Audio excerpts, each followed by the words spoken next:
안녕하세요. 아침 공부 이찬원입니다. 피터 드러커의 자기 경영 노트라는 책을 살펴보고 있고요. 책의 159페이지부터 169페이지까지입니다. 의사 결정에 영향을 주는 방법이라는 챕터 6에 해당되는 부분입니다. 후진국으로 갈수록 헌법 전문이 길다고 합니다. 미국은 3079단어고요. 한국이 4402단어라고 합니다. 중국이나 동남아 쪽으로 가면 더 길겠죠. 그리고 또 법률이 많은 나라는 무능한 법률가들의 나라다라는 속담도 있다고 해요.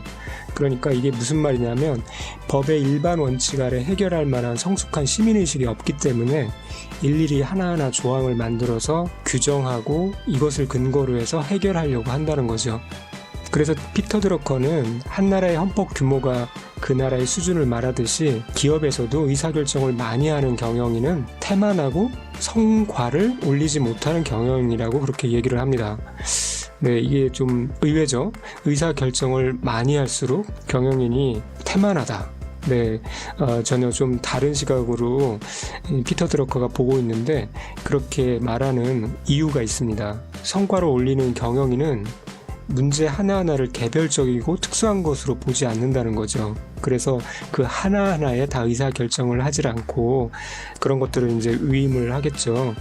그리고 의사결정자인 경영인은 일반적이고 그리고 원칙과 시스템에 의해서 해결 가능한 것들로 문제를 바라보고 그런 원칙과 시스템을 만들고 그 시스템 하에 결정을 하려고 한다는 거죠. 그러니까 큰 줄기에서 결정을 하기 때문에 일일이 하나하나 결정하지 않는다는 거죠. 이런 경영자는 보다 일반적이고 개념적이며 포괄적인 문제 해결을 위해서 바른 원칙을 세우려고 합니다.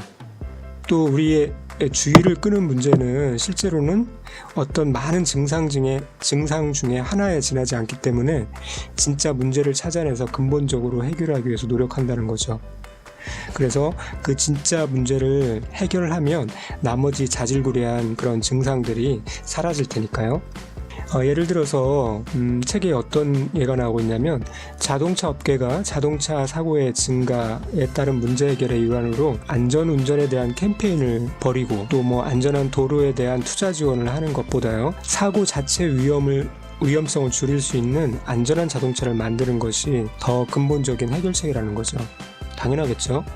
그런데 그 자동차 자체의 어떤 기술 개발이나 원천적인 안전한 자동차를 만들기 위해서 노력하기보다 그 외부적인 그 사고 난 제일 말단의 일들에 대해서 투자를 하고 캠페인을 벌이고 하는 것들은 미봉책에 지나지 않는다는 거죠. 물론 발생하는 문제 가운데는 어떤 기존의 맥락을 벗어난 예외적이고 특수한 문제가 있죠. 그런 것들은 또 그런 상황에 따라서 처리하면 되는 겁니다. 그러니까 이게 어떤 문제가 발생했을 때는 그 문제를 진단할 때 이것이 일반적인 상황인가? 아니면 예외적인 문제인가? 라고 그것들에 대해서 질문을 하고 그에 맞는 처방을 당연히 해야 될 것입니다.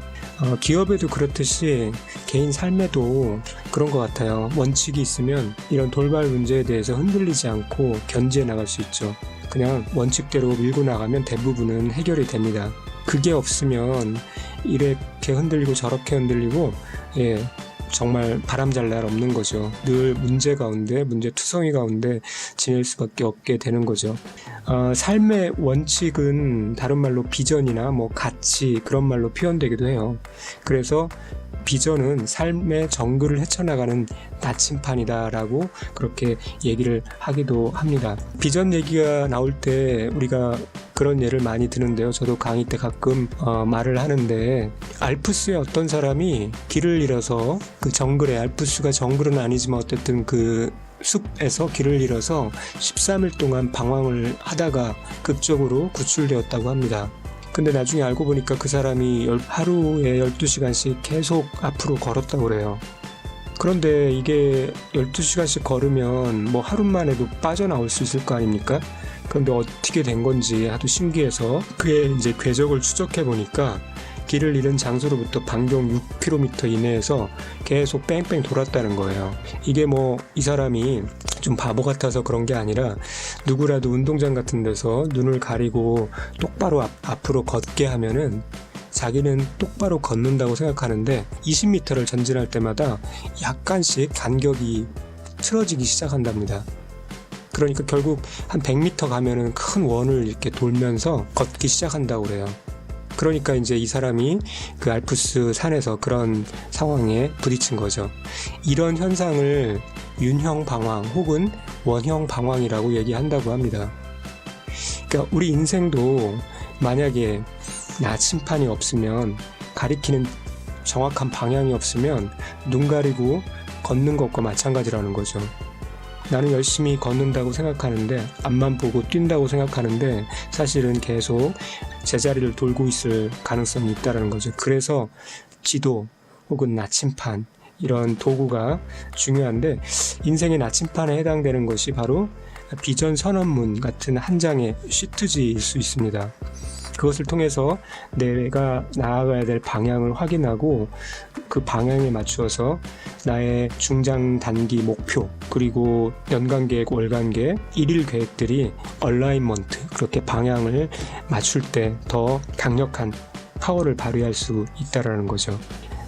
매년 말, 매년 초 되면 자기 삶의 비전들을 다시 한번 검토해보고 세팅하고 그러기를 많이 하는데, 사실은 연말 연초에만 그것들을 하는 게 아니라 늘 손에 쥐어쥐고, 그리고 또 그것들을 확인하고 계속 미세한 방향을 조정하고 그렇게 하는 것이 좋은 거죠.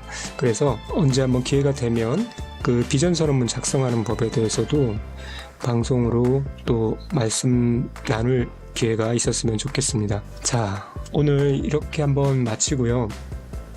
제가 개발한 스케투라는 주간 플래너가 있습니다. 주간 다이어리죠. 그 주간 템플릿을 강화한 전용 주간 다이어리인데, 거기에 보면 이제 앞쪽에 비전 선언문을 이렇게 일목요연하게 한 페이지에 적을 수 있는 시트가 있습니다. 그런 곳에 한번 이렇게 적어 보시는 것 좋은 방법일 것 같습니다. 자, 마지막으로 질문을 좀 하면서 강의를 마치도록 하겠습니다. 내게는 내 삶의 나침판과 같은 비전이 있는가? 한번 돌아봤으면 하고요. 내 비전은 또 오늘의 내 삶과 얼마나 일치하고 있는가? 라고 한번 돌아봤으면 좋겠습니다. 감사합니다. 오늘도 좋은 하루 되시기 바랍니다.